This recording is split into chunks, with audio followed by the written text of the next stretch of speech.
Assalamualaikum warahmatullahi wabarakatuh. Perkenalkan nama saya Fahri Rizal Husain dengan NPM 1851021005.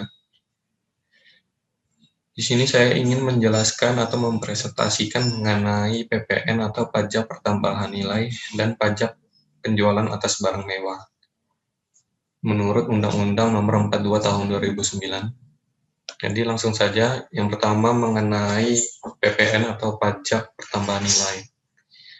PPN atau pajak pertambahan nilai adalah pungutan yang dibebankan atas transaksi jual beli barang dan jasa yang dilakukan oleh wajib pajak pribadi atau wajib pajak badan yang telah menjadi pengusaha kena pajak atau PKP.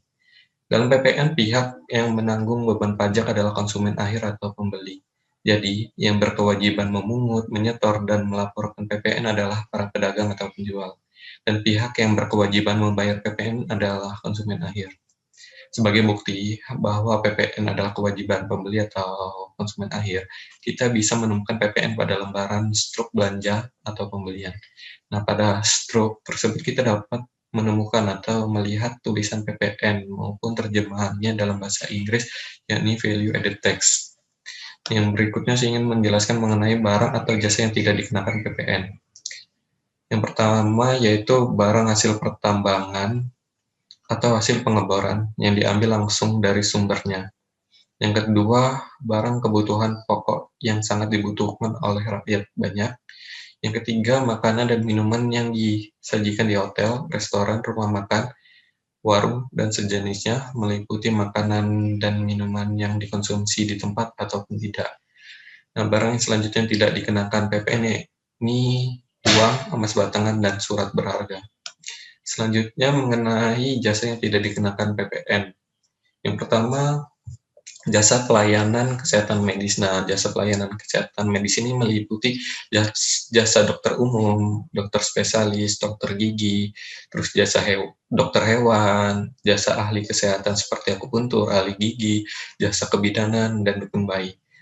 Nah, jasa selanjutnya yang tidak dikenakan PPN yaitu jasa pelayanan sosial. Nah, jasa pelayanan sosial ini meliputi jasa pelayanan panti asuhan, panti jompo, jasa pemadam kebakaran, kecuali yang bersifat komersil, jasa lembaga rehabilitasi, kecuali yang bersifat komersil, jasa di bidang olahraga, kecuali yang bersifat komersil, terus ada jasa pemakaman termasuk kremasi atau krematorium. Terus jasa yang selanjutnya yang tidak dikenakan PPN yakni jasa pengiriman surat dengan perangko, selanjutnya jasa keuangan, jasa asuransi, jasa keagamaan. Nah, jasa keagamaan ini meliputi jasa pelayanan rumah ibadah, jasa pemberian khotbah atau dakwah, dan jasa lainnya di bidang keagamaan. Terus selanjutnya jasa pendidikan. Nah, di jasa pendidikan ini meliputi jasa penyelenggaraan pendidikan, sekolah seperti jasa penyelenggaraan pendidikan umum, pendidikan kejurusan, pendidikan luar biasa, pendidikan kedinasan, pendidikan keagamaan, dan pendidikan lainnya. Terus meliputi juga jasa penyelenggaraan pendidikan luar sekolah seperti khusus, bimbel, dan lain sebagainya. Selanjutnya jasa yang tidak dikenakan PPN yakni jasa kesenian dan hiburan, terus ada jasa penyiaran yang tidak bersifat iklan, jasa angkutan umum baik itu di darat maupun di air atau di laut, terus ada jasa perhotelan, jasa tenaga kerja, jasa yang disediakan oleh pemerintah dalam rangka menjalankan pemerintahan secara umum, ada jasa penyediaan tempat parkir, jasa telepon umum dengan menggunakan uang logam, selanjutnya jasa pengiriman uang dengan wesel pos, dan jasa yang terakhir tidak dikenal PPN yaitu jasa boga atau catering. Nah, selanjutnya saya ingin menjelaskan mengenai tarif PPN. Nah, PPN ini diatur dalam Undang-Undang Nomor 42 Tahun 2009 tentang pajak pertambahan nilai dan jasa dan pajak penjualan atas barang mewah. Nah, berikut ini di PPT sudah saya tuliskan mengenai besaran tarif yang dikenakan oleh PPN. Yang pertama tarif PPN 0. Nah, berlaku untuk ekspor barang kena pajak berwujud, barang kena pajak tidak berwujud, dan ekspor jasa kena pajak. Nah, selanjutnya tarif PPN sebesar 10% ini berlaku untuk semua produk yang beredar dalam negeri termasuk di daerah zona ekonomi eksklusif dan landas kontinen yang di dalamnya berlaku undang-undang yang mengatur tentang kepabeanan. Terus selanjutnya tarif PPN atas barang mewah ditetapkan paling rendah sebesar 10% dan paling tinggi sebesar 200%. Nah, khusus untuk barang dan jasa yang terkena tarif PPN sebesar 10% itu dapat masih berubah menjadi yang paling rendah sebesar 5% dan paling tinggi sebesar 20% mengikuti peraturan pemerintah yang berlaku. Nah, tarif PPN yang dikenakan kepada pembeli akan tertulis jelas pada setiap bukti transaksi jual beli. Artinya harga yang nantinya akan dibayar itu akan ditambahkan jumlah PPN. Nah, jika kita tidak menemukan keterangan PPN atau melihat keterangan PPN pada struk, artinya total harga yang tertera itu sudah ditambahkan atau sudah termasuk dalam PPN. Selanjutnya saya ingin menjelaskan mengenai pajak penjualan atas barang mewah. Nah, menurut undang-undang yang berlaku di Indonesia, yakni Undang-Undang Nomor 42 Tahun 2009, pajak penjualan atas barang mewah merupakan pajak yang dikenakan pada barang-barang yang tergolong mewah, yang dilakukan oleh produsen atau pengusaha untuk menghasilkan atau mengimpor barang tersebut dalam kegiatan usaha atau pekerjaannya. Nah, terdapat prinsip atau pertimbangan pemungutan PPNBM atau pajak penjualan atas barang mewah. Yang pertama, di Indonesia ya, yang pertama agar terciptanya keseimbangan kebebanan pajak antara konsumen yang berpenghasilan rendah dengan konsumen yang berpenghasilan tinggi. Yang kedua, untuk mengendalikan pajak konsumsi atas barang kena pajak yang tergolong mewah. Yang ketiga, perlindungan terhadap produsen kecil atau tradisional. Yang terakhir, untuk mengamankan penerimaan negara.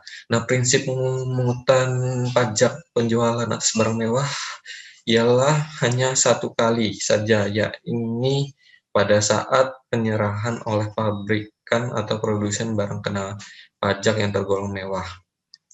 Pemungutan pajak barang mewah ini sama sekali tidak memperhatikan siapa yang mengimpor maupun seberapa sering produsen atau pengusaha melakukan impor tersebut, baik itu lebih dari sekali ataupun sering. Nah, barang-barang yang tergolong mewah ini dan dikenakan PPNBM adalah sebagai berikut. Yang pertama, barang yang dikonsumsi oleh masyarakat tertentu, seperti masyarakat kelas atas. Terus yang kedua, barang yang bukan dikategorikan sebagai barang kebutuhan pokok. Yang ketiga, barang yang dikonsumsi hanya oleh masyarakat yang berpenghasilan tinggi. Yang keempat, barang yang digunakan atau dikonsumsi untuk menunjukkan kelas atau status sosial. Selanjutnya saya ingin menjelaskan mengenai subjek dan objek PPNBM. Nah, subjek PPNBM atau pajak penjualan atas barang mewah ini yang pertama pengusaha kena pajak atau PKP yang menghasilkan atau memproduksi BKP atau barang kena pajak yang terbilang mewah. Yang kedua pengusaha yang mengimpor barang terbilang mewah atau disebut sebagai importir.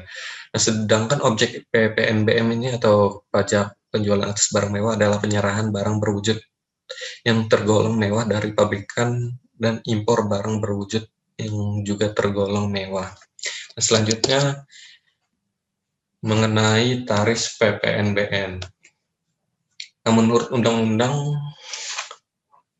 Nomor 42 Tahun 2009 Pasal 8, tarif pajak penjualan atas barang mewah yang ditetapkan paling rendah itu sebesar 10% dan yang paling tinggi itu sebesar 200%. Nah, jika pengusaha melakukan ekspor barang kena pajak yang tergolong mewah, maka akan dikenai pajak dengan tarif sebesar 10%. Selanjutnya mengenai faktur pajak. Nah, faktur pajak ini adalah bukti pemungutan pajak yang dibuat oleh pengusaha kena pajak atau PKP yang dilakukan penyerahan barang kena pajak atau penyerahan jasa kena pajak.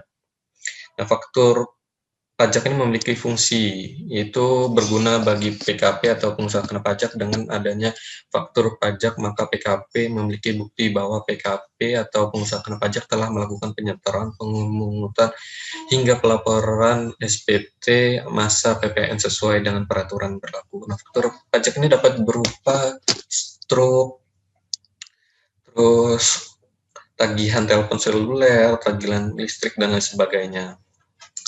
Selanjutnya mengenai pajak keluaran PPN. Nah, ini balik lagi ke PPN tadi.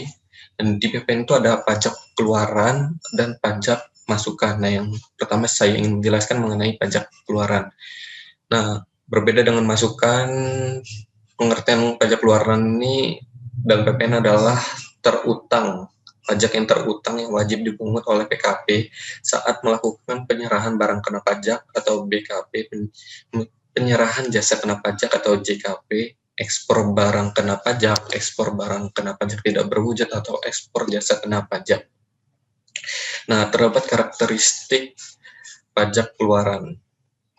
Nah, PPN disebut sebagai pajak objektif karena dalam pemungutannya PPN memberikan penekanan pada objek yang dikenakan pajak.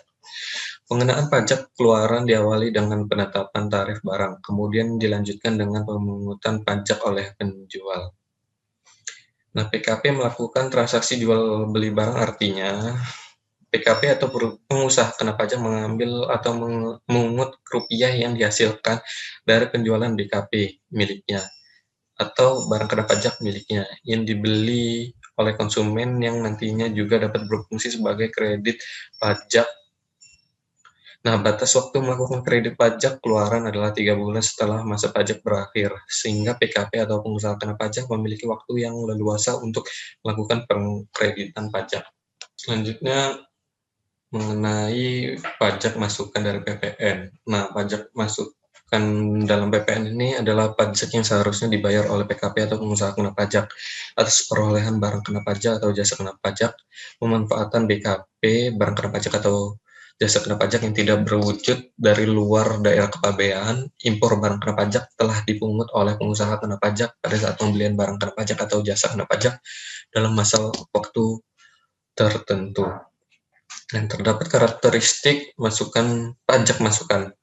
Nah, dalam penerapan pungutan PPN, PKP atau pengusaha kena pajak mengkreditkan pajak masukan dan pajak keluaran dalam suatu masa pajak yang sama. Apabila dalam masa pajak tersebut pajak keluaran lebih besar, maka kelebihan pajak keluaran tersebut harus disetorkan ke kas negara.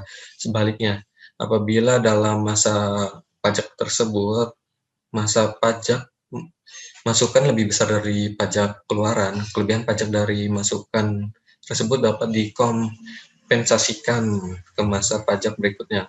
Dalam tata cara ini, jumlah yang harus dibayarkan oleh PKP atau pajak pengusaha kena pajak dapat berubah sesuai dengan pajak masukan yang dibayarkan.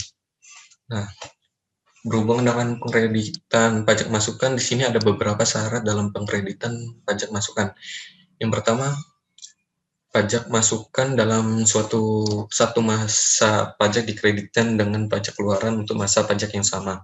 Terus yang kedua, pajak masukan yang dapat dikreditkan tetapi belum dikreditkan dengan pajak keluaran pada masa pajak yang sama dapat dikreditkan pada masa berikutnya, paling lama 3 bulan setelah berakhirnya masa pajak yang bersangkutan. Yang ketiga, pajak yang belum berproduksi sehingga belum melakukan penyerahan yang terutang.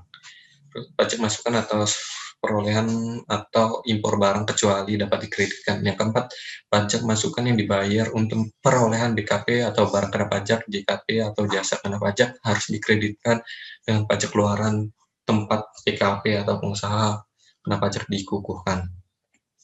Nah, berikut merupakan rumus perhitungan pengkreditan pajak masukan. Nah, terdapat 2 rumus. Yang pertama untuk manfaat 1 tahun dan untuk manfaat lebih dari setahun. Yang pertama yaitu manfaat 1 tahun. Rumusnya itu P petik sama dengan PM kali Z petik. P petik ini yaitu jumlah pajak masukan yang dikreditkan dalam 1 tahun buku. Nah, PM ini adalah pajak masukan yang diperoleh dari barang kena pajak atau BKP dan JKP atau jasa kena pajak. Nah, Z petik ini merupakan presentasi yang sebanding dengan jumlah penyerahan yang terutang pajak terhadap seluruh penyerahan dalam 1 tahun buku. Terus selanjutnya yang memiliki manfaat lebih dari 1 tahun. Rumusnya itu P petik PM sama dengan T kali Z petik.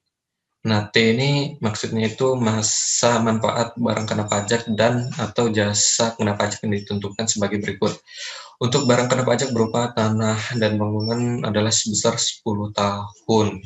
Dan untuk barang kena pajak selain tanah dan bangunan dan jasa kena pajak adalah selama 4 tahun. Nah, mungkin itu saja yang dapat saya sampaikan mengenai Undang-Undang Nomor 42 Tahun 2009 tentang pajak pertambahan nilai dan pajak penjualan atas barang mewah. Sekian dari saya, terima kasih. Wassalamualaikum warahmatullahi wabarakatuh.